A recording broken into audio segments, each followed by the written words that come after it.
Sí, por favor, Sofía, comienza el seminario. Ok, buenos días.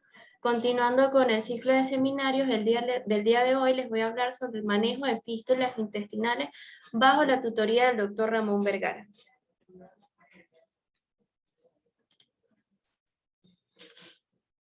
Para ello es importante recordar o conocer las definiciones, teniendo en cuenta que la fístula no es más que la comunicación anormal entre los órganos intraabdominales, ya sea entre ellos o la piel. En el seminario pues se va a enfocar o va a estar dirigido tanto las fístulas enterocutáneas como las enteroatmosféricas, siendo las enterocutáneas, como los mencioné, la comunicación anormal entre órganos del tracto gastrointestinal y la piel, el cual lo hace a través de un conducto que está epitelizado. En relación a las fístulas enterocutáneas se diferencian que estas están desprovistas o tienen ausencia de tejido sano y son heridas complejas, lo cual dificulta su manejo. Generalmente estas están asociadas al manejo de abdómenes abiertos. En relación a la etiología, pues estas pueden ser iatrogénicas con un 75-85% aproximadamente, e incluso hay literaturas que hablan del 90% que son causadas posterior a una cirugía, generalmente por deficiencias de anastomosis. Estas también pueden ser generadas por traumas, cirugías por enfermedad maligna, como en el cáncer, como por ejemplo los pacientes oncológicos, cáncer colorectal, adherenciolisis, ya que muchas veces en este procedimiento pasan desapercibidas el descubrimiento de las serosas que posteriormente van a condicionar la aparición de una fístula enterocutánea. La enfermedad inflamatoria intestinal también está asociada a la etiología de fístulas intestinales, así como de manera espontánea asociado tanto a apendicitis, diverticulitis o a aquellos pacientes que cursan con el antecedente de haber recibido radioterapia. En relación a su clasificación, existe una gran variedad de clasificación de las fístulas, el cual su utilidad es que principalmente nos va a permitir evaluar el pronóstico y la evolución en estos pacientes, así como poder orientarnos si estos pacientes van a ser candidatos a responder a un manejo médico o ameritar en un futuro tratamiento quirúrgico. En función del gasto, estas se pueden clasificar en bajo, mediano o alto gasto. Bajo, menores de 250 cc en 24 horas, mediano de 250 a 500 y alto, mayor a 500 cc. También hay literaturas que lo describen como bajo y alto gasto, teniendo como punto de referencia 500 ml. En relación a su ubicación, para las fístulas postoperatorias las podemos clasificar en 4 tipos. Tipo 1 para las fístulas altas, como lo son a nivel esofágico, gástricas o duodenales. Tipo 2 a nivel del intestino delgado. Tipo 3 en colon y las tipo 4 cuando hay un defecto a nivel de la pared mayor de 20 centímetros, que es lo que conocemos como fístulas enterocutáneas. En relación a su trayecto, estas pueden ser simples o complejas, dependiendo si es un trayecto único o varios trayectos, dependiendo de su longitud y del diámetro, es decir, las simples aquellas que sean de trayecto largo y corto, y las complejas que sean de trayecto corto y ancho. En relación a la mortalidad, esta, gracias al manejo multidisciplinario que se ha venido desarrollando en los últimos años y las estrategias dirigidas a disminuir la misma, ha disminuido las fístulas enterocutáneas una mortalidad del 5 al 10%, y las enteroatmosféricas sí persiste siendo un poco alta, de 60 a 80%. En relación a su diagnóstico, lo primero que tenemos que hacer es la sospecha clínica, interrogar los antecedentes del paciente, si tiene antecedentes quirúrgicos, antecedentes de radioterapia o si es un paciente oncológico.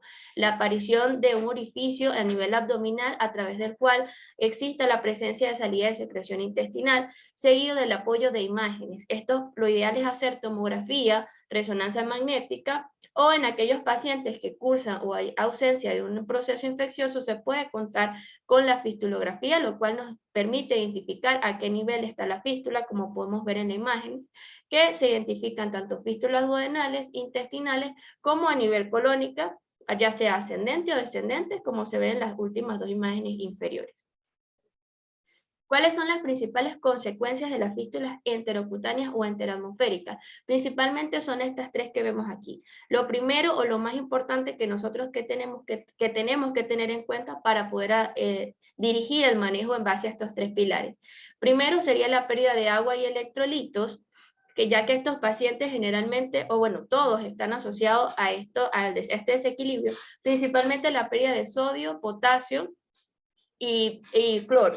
Y en las fístulas altas, como las fístulas duodenales, es importante recordar que ellas tienen una gran pérdida de bicarbonato, lo cual siempre lo debemos tener en cuenta y tomar las previsiones porque estos pacientes se nos pueden complicar, aparte de lo ya mencionado, con una acidosis metabólica, lo cual puede condicionar o desencadenar la muerte del paciente. Otro pilar importante que siempre debemos tener en cuenta, y es una de las principales debilidades de estos pacientes, es la desnutrición. Generalmente porque esto se asocia a una falla intestinal, sabiendo que la falla intestinal se define como la pérdida del intestino de la absorción de macronutrientes y que amerita el aporte por vía endovenosa. Y también muy importante la sepsis, ya que la sepsis aumenta la mortalidad de estos pacientes. Teniendo esto en cuenta, pues vamos a ver que todo el tratamiento está dirigido a estos tres pilares o estas consecuencias. En relación al manejo, pues tenemos varios métodos, pero tenemos el método SOWOT, que fue escrito por el Dr. Vischer en el 2008, y también hemos contado con el protocolo de Chapman y Sheldon, que viene de muchos años atrás, de 1964, propuesto por el Dr. Chapman, que se basa en el tratamiento en base a los tres pilares que les mencioné anteriormente. En relación al método SOWOT, como las siglas en inglés, pues lo describe en varios pasos que debemos tener en cuenta y tratarlos. El primero sería el manejo de la sepsis, seguido de la optimización del estado nutricional, el cuidado de la herida, tener en cuenta la anatomía, el tiempo quirúrgico, es decir, cuándo vamos a realizar las cirugías en estos pacientes y cuál sería la estrategia quirúrgica indicada según sea el caso. En el transcurso del seminario, pues voy a desarrollar cada uno de estos ítems y cómo nosotros debemos manejar estos puntos. En relación a la sepsis, se hizo que aumenta la mortalidad en un aproximadamente 77%, lo cual es fundamental que nosotros siempre tengamos la sospecha o realizar el diagnóstico a tiempo para poder tener un tratamiento oportuno. Para ello es importante determinar el origen, ya que únicamente no está asociado a nivel abdominal, sino que estos pacientes, como generalmente cursan una larga estancia hospitalaria y tienden a tener un aporte nutricional, como lo veré más adelante, tenemos que descartar que estos pacientes no cursen con una infección, ya sea a nivel de la punta del catéter, de una vía central, de una venoclisis periférica o incluso infecciones pulmonares o urinarias, teniendo en cuenta que muchas veces estos pacientes tienden a tener comorbilidades como ser pacientes diabéticos, inmunosuprimidos o oncológicos. En este caso, que se sospeche o se determine que esa es la causa, se debe realizar el retiro del catéter, mandar a cultivo y acceder a otra vía. Nunca utilizar la técnica Purcell-Dinger porque esto puede empeorar el cuadro en estos pacientes.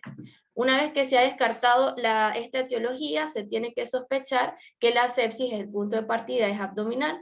Para ello tenemos que apoyarnos del estudio de imagen. El gold estándar es solicitar tomografía, ya que esta nos permite tanto identificar como colecciones o abscesos y a su vez permite hacer el tratamiento que actualmente se dice que es el drenaje guiado por tomografía o en el caso de nosotros que contamos con ecografías por el servicio de imágenes, realizarlo de esta manera.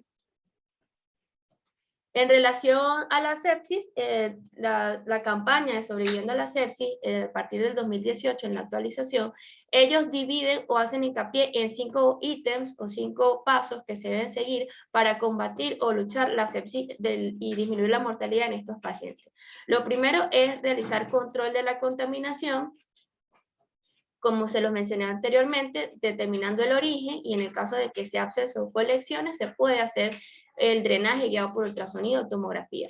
Seguido de antibiótico-terapia sistémica, tener un soporte vital, terapia metabólica y nutricional, y modular la respuesta inflamatoria. Para ello, el paquete, la primera hora es fundamental para el manejo de estos pacientes y lo primero que tenemos que hacer, que muchas veces pasamos desapercibido, es medir el lactato en sangre, ya que esto nos va a determinar el riesgo de deterioro de estos pacientes, porque un valor alto, mayor a 2 milimoles, pues estamos en un paciente que tiene alto riesgo y que se puede deteriorar en el transcurso de los minutos u horas.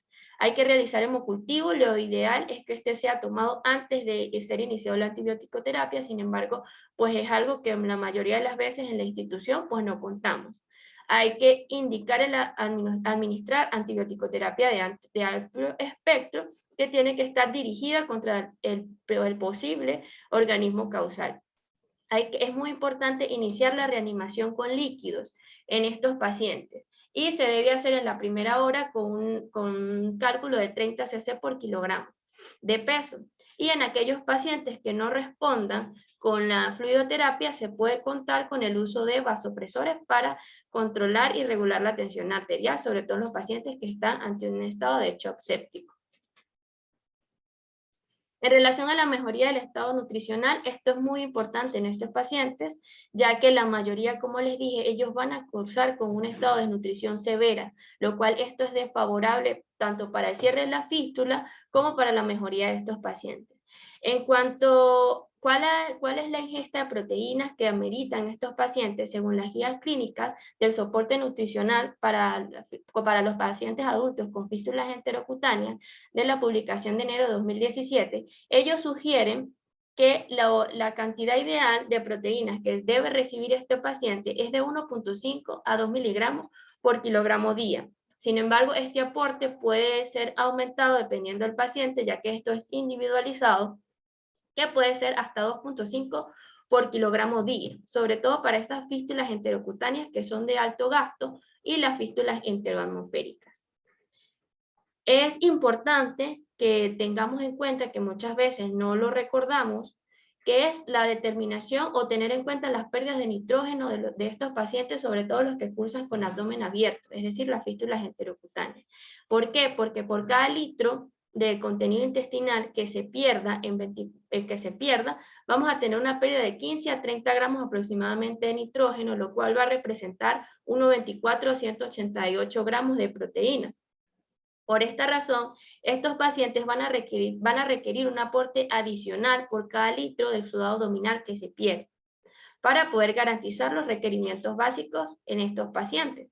Por eso se dice que se debe tener un aporte adicional de 15 a 30 gramos por cada litro de gasto que se pierda en 24 horas. En relación a la elección de la vía de alimentación, pues esta va a depender principalmente de estos parámetros que vemos acá. Primero, el origen de la fístula, porque no es lo mismo tener una fístula alta que una fístula a nivel del colon. La extensión del intestino delgado y la funcionalidad del mismo, ya que tenemos que garantizar que aproximadamente de 75 a 100 centímetros de intestino esté funcional para que este paciente pudiera ser beneficiado de la nutrición enteral. El gasto también es un ítem importante que tenemos que tener en consideración al momento de nosotros decidir la vía de alimentación y si el paciente cursa o no con tolerancia enteral.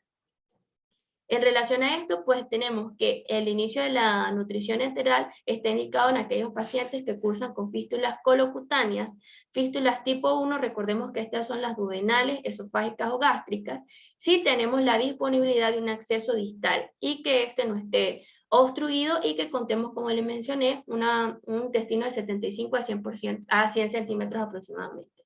Y también en las fístulas ileales de bajo gasto. La nutrición parenteral está indicada en aquellos pacientes con intolerancia a la nutrición enteral o fístulas de alto gasto o enteroatmosférica. Sin embargo, esto es controversial, ya que en aquellos pacientes que se logre dirigir el gasto y tenerlo cuantificado en 24 horas, pues no sería una contraindicación para recibir nutrición enteral, incluso la nutrición por vía oral. Una opción que tenemos en aquellos pacientes que no se logre acceder a una nutrición por vía oral y que no haya cierre de la fístula, es la fistulocrisis, que consiste en la introducción de una sonda a través del cabo distal que permita la alimentación por esta vía. Para ello tenemos que tener previamente un estudio de imágenes que nos garantice que la porción distal de la fístula es funcional y es viable para este tipo de procedimiento. Una vez que se ha confirmado o garantizado esto, se procede a realizar la introducción de una sonda de Foley a través del orificio distal, se introduce aproximadamente 5 centímetros y posteriormente se conecta a un sistema de irrigación continua de nutrición enteral, como vemos en la imagen a la derecha. Ok, ¿qué dicen las guías clínicas en función a cuál sería la vía preferida de elección? Pues el paciente con una fístula enterocutánea de bajo gasto, lo que sugiere que no hay una obstrucción distal.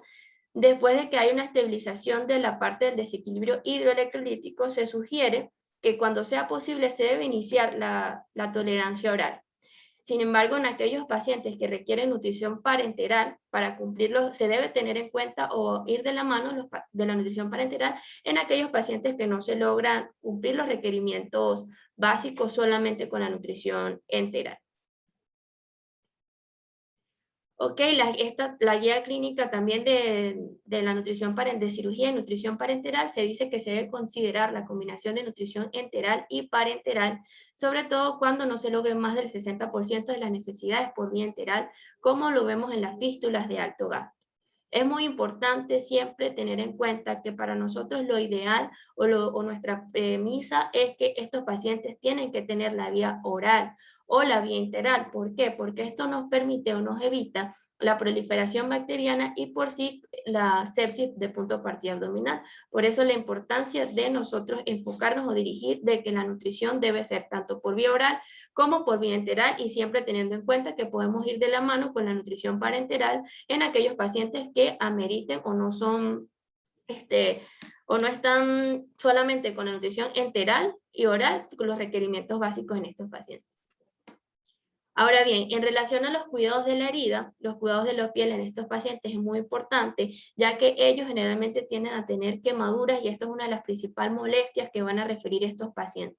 No se debe tratar con curas convencionales. A veces tratamos el error que vemos que pacientes que a pesar de que tiene una fístula y el gasto sigue siendo de bajo gasto, procedemos a realizar el cierre o el cubrir las mismas con gasas o compresas. Esto es un error, ya que aunque sea poca cantidad, al estar en contacto con la piel, son sustancias que van a ser irritativas para el paciente y van a condicionar quemadura y gran molestia para ellos. Es por esto que se debe tratar, ya sea si es de bajo gasto, con el uso de apósitos hidrosolubles y en el alto gasto apoyarnos con el sistema de aspiración continua negativa, es el sistema VAR. También tenemos otras opciones como la fístula VAR, que lo explicaré más adelante, los estamos flotantes, la técnica de Rivera, que se las explicaré ahorita. Y también tenemos el apoyo farmacológico para el control del gasto intestinal. Para ello contamos con la loperamida, los análogos de la somatostatina. La loperamida se puede iniciar con dosis baja a nivel de 4 miligramos y se puede 2 a 4 miligramos cada 4 horas y se puede aumentar a una dosis máxima de 16 miligramos orden diario. Los análogos de la somatostatina también son útiles en estos pacientes porque el octreotide es un medicamento que nos permite o nos reduce la secreción intestinal y aumenta la absorción de agua y electrolitos. Pero esto se indica una dosis de 100 microgramos día y debe ser un mínimo de 7 días y se puede prolongar a un mes, incluso hasta 3 meses, dependiendo de la evolución del paciente y cómo responda a la misma. Como podemos ver, el sistema VAC o fístula VAC pues es un sistema de aspiración negativa continua que permite, esto sobre todo se usa, en los pacientes que cursan con fístula enterocutáneas o abdómenes abiertos. ¿Por qué? Porque permite aislar el contenido de la fístula intestinal de lo que sería el defecto a nivel de la pared y poder realmente tener un gasto cuantificado correctamente de la fístula intestinal. También para la cobertura de la piel contamos con apósitos biológicos, que eso puede ser de material autólogo o cadavérico, cuyo objetivo de estos apósitos es dividir la herida en diferentes compartimientos, favorecer la granulación y la cobertura para una mejor superficie para las ostomías. Otra opción que tenemos, o una alternativa para el cuidado de la piel, que se aprobó en el 2009, a partir del 2018, es el stent de fístulas personalizadas impresos en 3D personalizadas, porque esto es individualizado para cada paciente. Es decir, se hace un estudio, una determinación anatómica de la fístula a través de un bioescáner que permite realizar un stent personalizado de acuerdo a las medidas, el tamaño y la proyección de la fístula en estos pacientes. Esto se puede utilizar en los primeros momentos para el manejo, sobre todo de las fístulas enteroatmosféricas, que permita dirigir el gasto. ¿Cuáles son los objetivos o lo que trae este stent? Disminuir las necesidades de curas diarias, mejora el confort del paciente y favorece la cicatrización de la herida, reduciendo el tiempo de curación. En relación a la determinación anatómica, en esta fístula debemos determinar cuál es la ubicación y el trayecto. Para esto lo hacemos a través del apoyo de los estudios de imágenes, como la tomografía, como les había mencionado.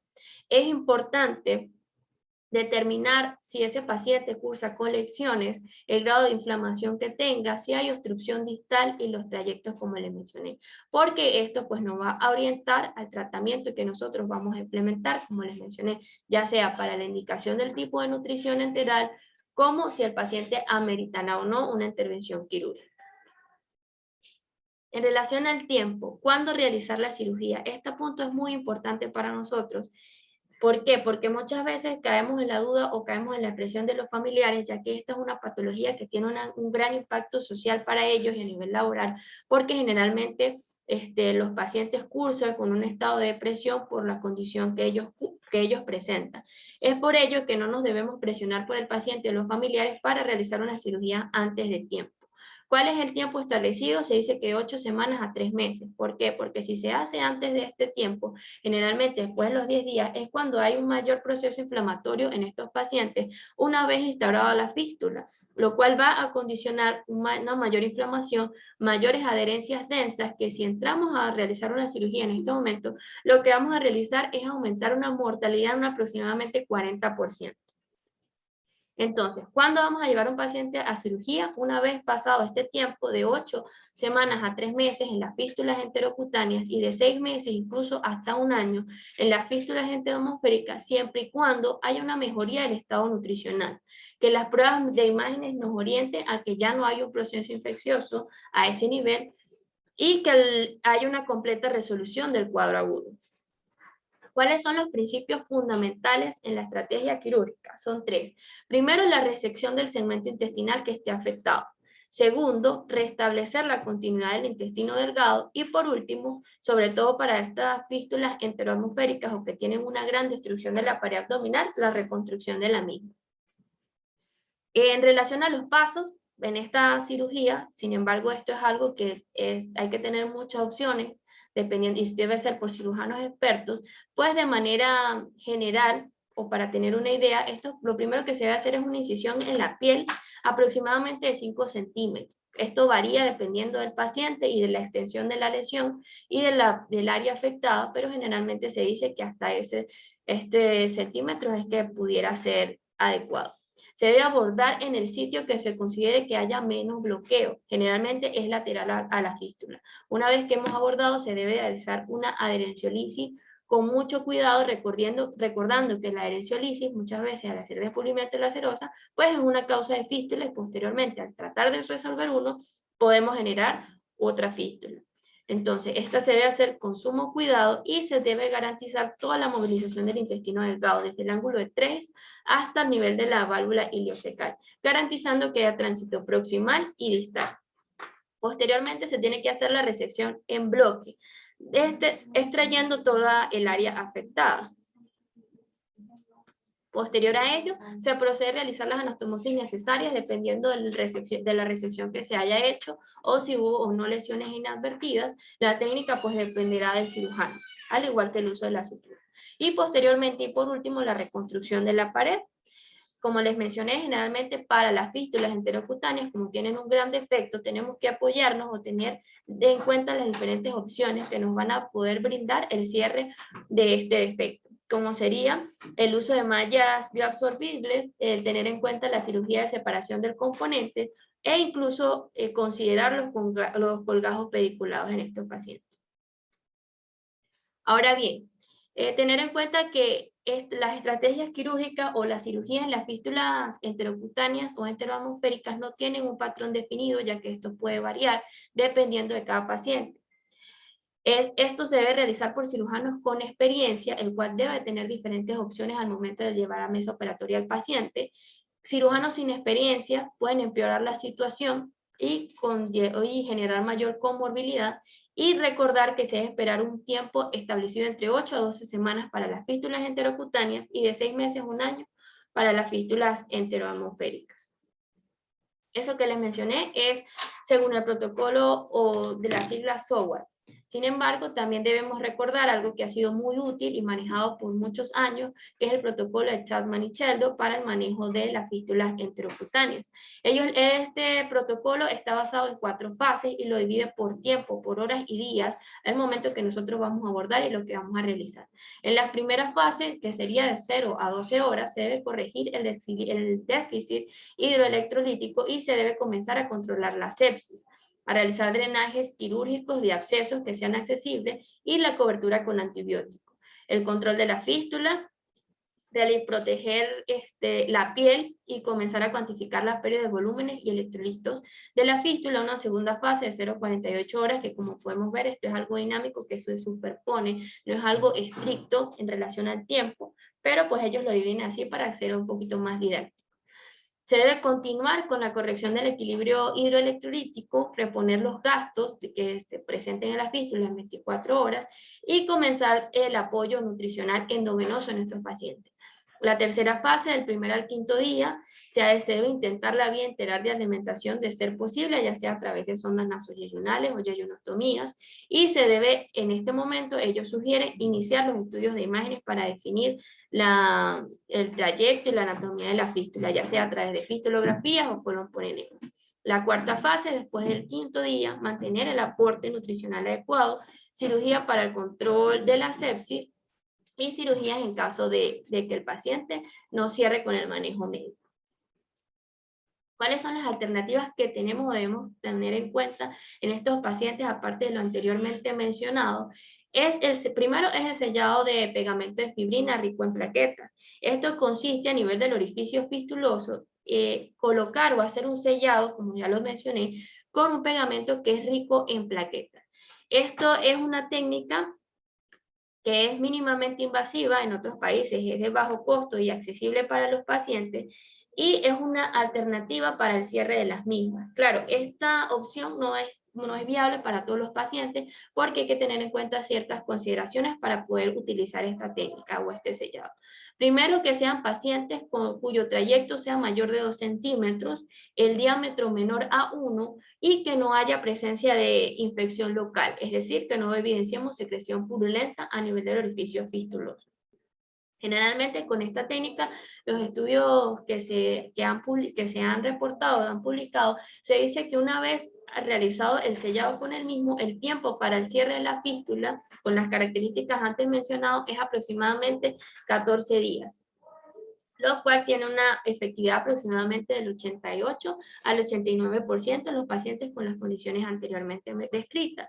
También otra opción es el uso de clips o Vesco a nivel endoscópico, que consiste en por vía endoscópica, sobre todo para las fístulas altas, identificar el orificio fistuloso a través de la inyección de azul de metileno, y en el endoscopio, al final en la punta, se coloca un clip cuya presión es más o menos similar a la presión o el cierre que tienen las autosuturas. Esta permite hacer un cierre de todas las capas del intestino, consigo poder disminuir o cerrar o contribuir a la fístula. Estos pacientes generalmente tienen una efectividad del 86% para aquellas fístulas que son de pequeño tamaño, menos de 10 milímetros, y en las crónicas una efectividad aproximadamente el 35 al 40%.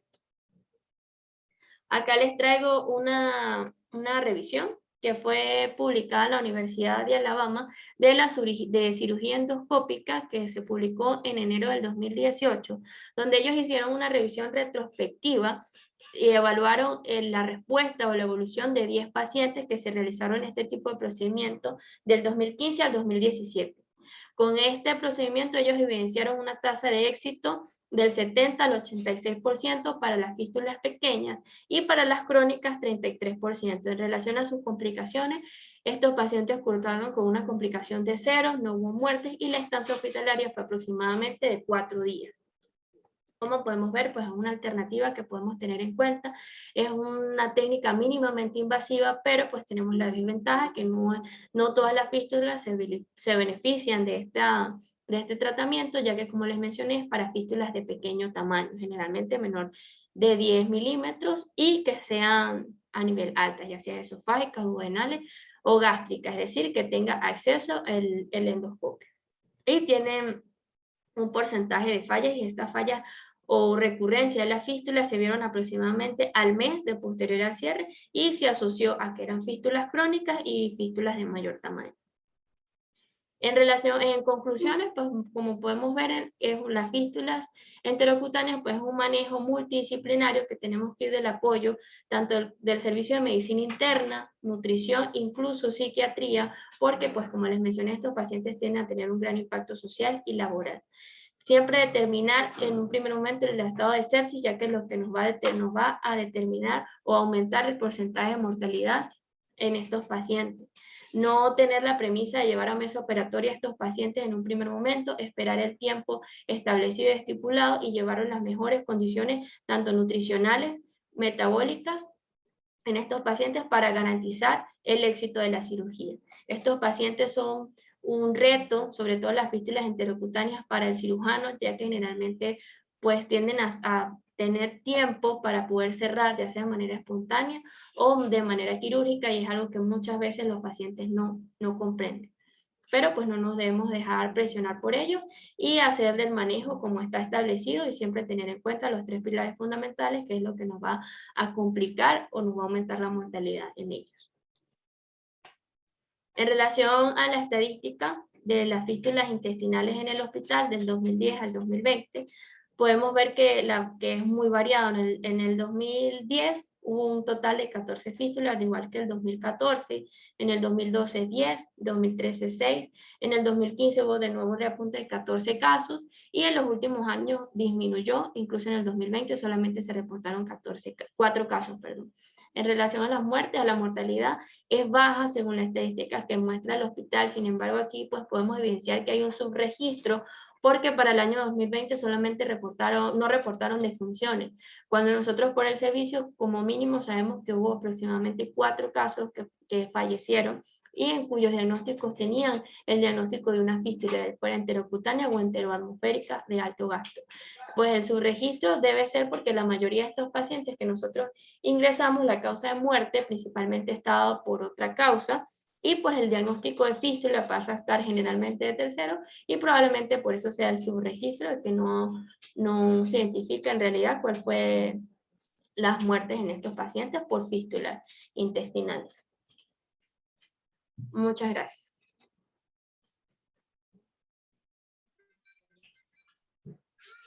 Muy bien, Sofía. Trataste de cubrir y en realidad llenaste las expectativas en cuanto al manejo de un tema tan difícil como las fístulas intestinales, ¿no? Siempre será un tema muy complejo y de difícil manejo para los médicos y bueno, y para lo que le sobreviene al paciente con una complicación tan seria, ¿no? La doctora Elubia, en su experiencia de tantos años, ¿qué nos pudiera aportar?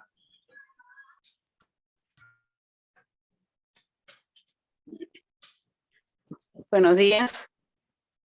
Buen día, Estuvo muy profesora. bien.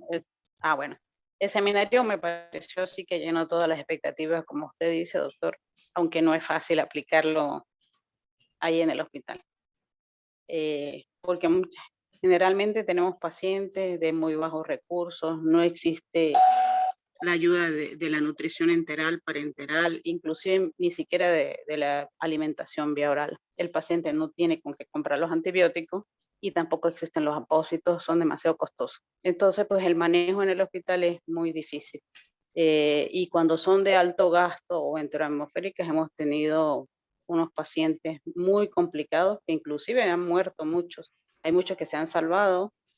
Y bueno, creo que en algunas oportunidades pues es bueno conocer estos protocolos, porque a lo mejor no los estamos aplicando así como debe ser en ese orden, y nos apuramos. Cuando uno tiene un paciente con una fístula, uno pues se preocupa, se deja presionar por el paciente, por el familiar, por el mismo, muchas veces por los mismos colegas. Entonces yo pienso que sería un tema hasta para una tesis, de llevar este protocolo como debe ser y ver los resultados. Pero no es fácil manejar estos pacientes con fístula. Bueno, feliz día. Sí, excelente idea ese del tema para una tesis, doctor, en realidad, porque se puede aplicar el protocolo y ver qué tanto mejora en la institución, ¿no? Me parece excelente idea. Ya veremos para un R1 porque necesitamos un seguimiento largo, ¿no? Un grupo de pacientes, más o menos considerable. La doctora Fabián, que la veo conectada, ¿qué comentario nos puede tener?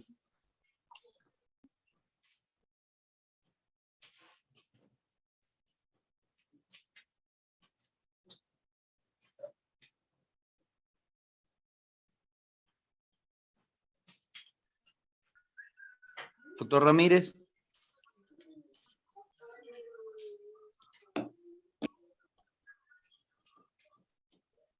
Buenos días para todos.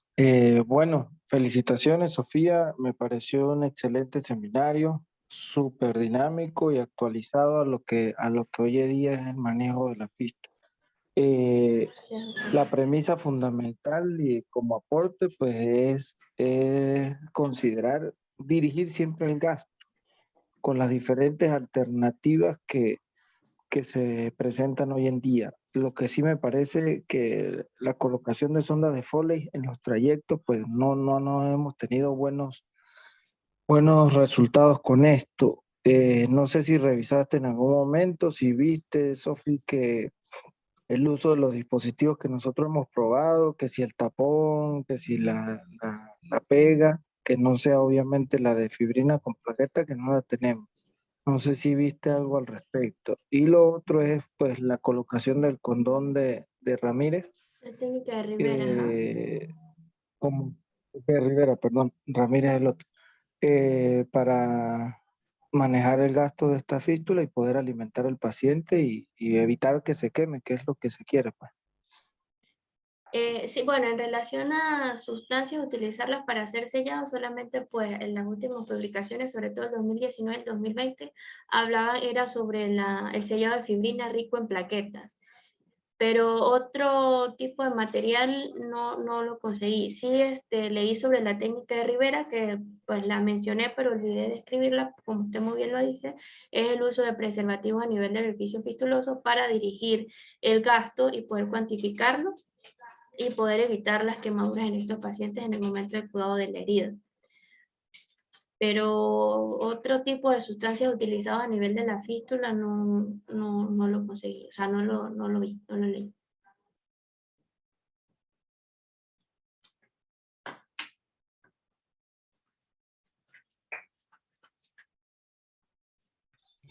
Excelente, Sofía. Bueno, hay tal vez el uso de prótesis recubiertas, que es un tema difícil, escabroso. Aún no hay guías ni hay un acuerdo internacional sobre el uso de ellas para fístulas principalmente de colon. Sin embargo, bueno, hay literatura principalmente italiana, donde ellos usan las prótesis recubiertas o parcialmente cubiertas para, para fístulas de colon o fugas anastomóticas principalmente, que van a desencadenar finalmente una fístula, ¿no? Pero bueno, la controversia viene dada de que los mejores resultados que tenemos en el uso de este tipo de prótesis están acompañadas también de ileostomías de protección, ¿no? Entonces, bueno, los detractores dicen que simplemente con la ileostomía de protección la fístula va a cerrar y no necesariamente, o sea, no está claro si es la prótesis recubierta la responsable de esto, ¿no? Entonces, bueno, todavía queda mucho por desgranar esto. Sí está muy claro el uso de prótesis parcialmente cubiertas o no cubiertas en pacientes con fístulas de tipo oncológico. Sin embargo, pues esto va a ser por un tiempo limitado para controlar el proceso infeccioso y mejorar algunas condiciones generales del paciente para que pueda tolerar una resección, ¿no? Pero no es un manejo definitivo.